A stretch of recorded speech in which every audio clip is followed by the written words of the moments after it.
Hi friends, నా పేరు హఫీజ్. మీరు చూస్తున్నారు తెలుగు టెక్ ట్యూట్స్. ఫ్రెండ్స్, ఈ వీడియోలో మనం ఎటువంటి పాస్వర్డ్ పెట్టుకుంటే మన పాస్వర్డ్ అనేది ఈజీగా హ్యాక్ అవుద్దో మాట్లాడదాం.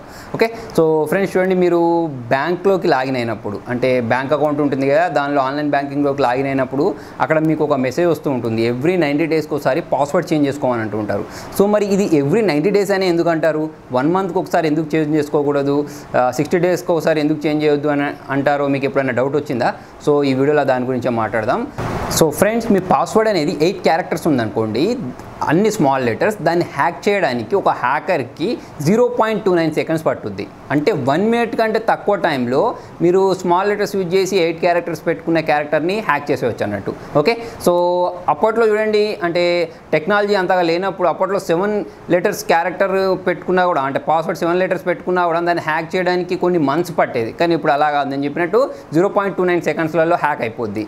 సో మరి చూడండి, మీరు ఎటువంటి పాస్వర్డ్ పెడితే హ్యాక్ అవ్వదు అంటే చూడండి, ఇప్పుడు జనరల్గా అందరూ మీరు ఏ అకౌంట్ చేసుకున్నా కూడా పాస్వర్డ్ అనేది ఒక క్యాపిటల్ లెటర్, ఒక స్మాల్ లెటర్, ఒక స్పెషల్ క్యారెక్టర్ ఉండేటట్టు, మినిమం 8 క్యారెక్టర్స్ ఉండేటట్టు పాస్వర్డ్ పెట్టుకోమంటూ ఉంటారు. ఓకే, సో జనరల్గా అందరూ ఏం చేస్తారంటే బద్ధకానికో లేకపోతే వర్డ్స్ దొరకకనో ఏం చేస్తారంటే 8 క్యారెక్టర్స్ ఉన్న పాస్వర్డ్స్నే పెట్టుకుంటూ ఉంటారు. సో అందుకోసమే ఇటువంటి పాస్వర్డ్ని క్రాక్ చేయడానికి ఒక హ్యాకర్కి 3 మంత్స్ టైం పట్టుద్ది అన్నట్టు. ఓకే, సో పాస్వర్డ్ని హ్యాక్ చేయడానికి వాళ్ళు చాలా అటాక్స్ యూజ్ చేస్తూ ఉంటారు.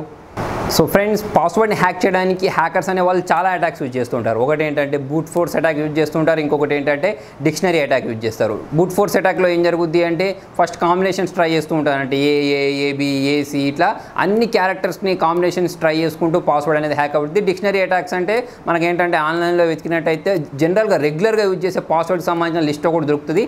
దాని ద్వారా వాళ్ళు ఏంటంటే వాళ్ళ సాఫ్ట్వేర్లోకి అప్లోడ్ చేసేసి పాస్వర్డ్ మ్యాచ్ అయిన వెంటనే వాళ్ళు పాస్వర్డ్ అనేది హ్యాక్ చేసేస్తారు అన్నట్టు. ఓకే, సో మరి ఇటువంటి పాస్వర్డ్స్ని హ్యాక్ చేయడానికి, అంటే ఒక స్పెషల్ క్యారెక్టర్, ఒక క్యాపిటల్ లెటర్, ఒక మిగతా అన్ని స్మాల్ లెటర్స్, అట్లా 8 క్యారెక్టర్స్ ఉన్న పాస్వర్డ్ని హ్యాక్ చేయడానికి వాళ్ళకి 3 మంత్స్ టైం పడుతుంది. కాబట్టి బ్యాంక్ అకౌంట్ వాళ్ళైనా సరే, వేరే వాళ్ళు ఎవరైనా సరే 3 మంత్స్కి ఒకసారి పాస్వర్డ్ని చేంజ్ చేసుకోమని అంటూ ఉంటారు. ఓకే, సో మీరు కూడా రెగ్యులర్గా పాస్వర్డ్ చేంజ్ చేసుకుంటే బెస్ట్. అలా కాకుండా చూడండి ఫ్రెండ్స్, మీ పాస్వర్డ్ అనేది 12 క్యారెక్టర్స్ ఉందనుకోండి.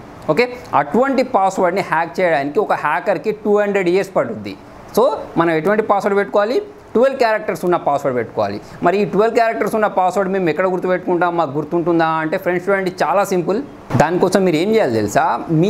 ఫర్ ఎగ్జాంపుల్ మీ పాస్వర్డ్ అనేది మీ పేరు అనుకోండి. జనరల్గా ఎప్పుడైనా సరే పాస్వర్డ్ అనేది పేరు పెట్టుకోకండి, గుర్తుపెట్టుకోండి. పాస్వర్డ్ అనేది పేరు పెట్టుకున్నారనుకోండి, మీ ఫాదర్ నేమో మదర్ నేమో ఇటువంటి పెట్టుకున్నారనుకోండి, ఈజీగా హ్యాకర్స్ అనే వాళ్ళు గెస్ చేస్తారు. అంతేకాకుండా పాస్వర్డ్ అని పెట్టుకోవడం, తర్వాత 1 2 3 4 5 పెట్టుకోవడం, ఇటువంటివి అస్సలు పెట్టుకోకండి. కొంచెం డిఫికల్ట్ ఉండే పాస్వర్డ్ పెట్టుకోండి.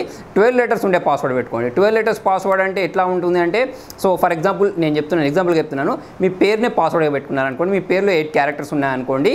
సో మరి 8 ఉన్నాయి కదా అంటే చూడండి, దానికోసం మీరు ఏం చేయొచ్చు అంటే వాటినే మళ్ళీ రిపీట్ చేయొచ్చు అన్నట్టు. అంటే మీ పేరునే మళ్ళీ ఒకసారి రిపీట్ చేసి పెట్టుకోవచ్చు, లేదా మీ పేరునే మళ్ళీ రివర్స్ చేసి పాస్వర్డ్ లాగా మార్చుకోవచ్చు అన్నట్టు. ఒకసారి రివర్స్ రాయండి, ఒకసారి నార్మల్గా రాయండి, దానిలో ఒక స్పెషల్ క్యారెక్టర్ యాడ్ చేయండి, తర్వాత మధ్యలో ఎక్కడైనా ఒక నెంబర్ యాడ్ చేయండి. ఇలా చేశారనుకోండి, మీ పాస్వర్డ్ అనేది హ్యాక్ కావడానికి చాలా తక్కువ ఛాన్సెస్ ఉంటాయి అన్నట్టు. సో ఫ్రెండ్స్, అంతేకాకుండా మీ పాస్వర్డ్ అనే దాన్ని ఎక్కడైనా సరే స్టోర్ చేసి పెట్టుకోకండి. చాలామంది ఏం చేస్తారంటే ఈమెయిల్లో, అంటే వాళ్ళ ఈమెయిల్లోనే వాళ్ళ పాస్వర్డ్ అనే దాన్ని స్టోర్ చేసి పెట్టుకుంటారు. ఇటువంటి పనులు ఎప్పుడు అయ్యాకంటే, ఒకవేళ మీకు గుర్తుండదు, మీరు పాస్వర్డ్ స్టోర్ చేసుకోవాలి అని అనుకుంటే మీరు ఏం చేయొచ్చు తెలుసా?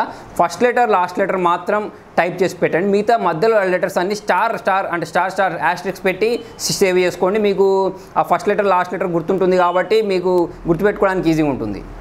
సో ఫ్రెండ్స్, ఇంకొకటి ఏంటంటే టిప్, మీ మెయిల్కి వచ్చే ప్రతి మెయిల్ని, అంటే పాస్వర్డ్ చేంజ్ చేసుకోమని మీకు జీమెయిల్ నుంచి పంపించినట్టు మెయిల్స్ వస్తూ ఉంటాయి. ఓకే, సో అటువంటి మెయిల్స్ని ఓపెన్ చేసే ముందు మీరు ఏంటంటే వాటికి సంబంధించిన డొమైన్ నేమ్ చూడండి. ఎప్పుడైనా సరే జీమెయిల్ కానివ్వండి, ఫేస్బుక్ కానివ్వండి, మీ పాస్వర్డ్ని చేంజ్ చేసుకోమని ఎప్పుడు మెసేజ్ పంపించవు. సో మీరు వాటిని క్లిక్ చేసి మీ పాస్వర్డ్ని ఎంటర్ చేయకండి. ఇవి ఫిషింగ్ అటాక్స్ జరుగుతుంటాయి. ఇటువంటి ఫిషింగ్ అటాక్ జరిగినప్పుడు మీ పాస్వర్డ్ అనేది ఈజీగా హ్యాక్ అయిపోద్ది. సో ఫ్రెండ్స్, చూసారు కదా, మీ పాస్వర్డ్ అనేది 8 లెటర్స్ ఉంటే 0.29 సెకండ్స్లో హ్యాక్ అయిపోద్ది. అందుకోసం వెంటనే పాస్వర్డ్ని మీరు ఒక 12 క్యారెక్టర్స్ ఉండే విధంగా సెట్ చేసుకోండి. నేను మీకు టిప్స్ కూడా చెప్పాను ఎలా చేంజ్ చేయాలనేది. సో ఫ్రెండ్స్, మీకు నా వీడియో యూస్ఫుల్ అనిపిస్తే లైక్ బటన్ ప్రెస్ చేయండి. ఇంకా ఏమైనా డౌట్స్ ఉంటే కింద కామెంట్లో రాయండి. ఛానల్ ఫస్ట్ టైం చూస్తున్నట్టయితే సబ్స్క్రైబ్ చేయండి, షేర్ చేయడం మర్చిపోకండి. Thank you.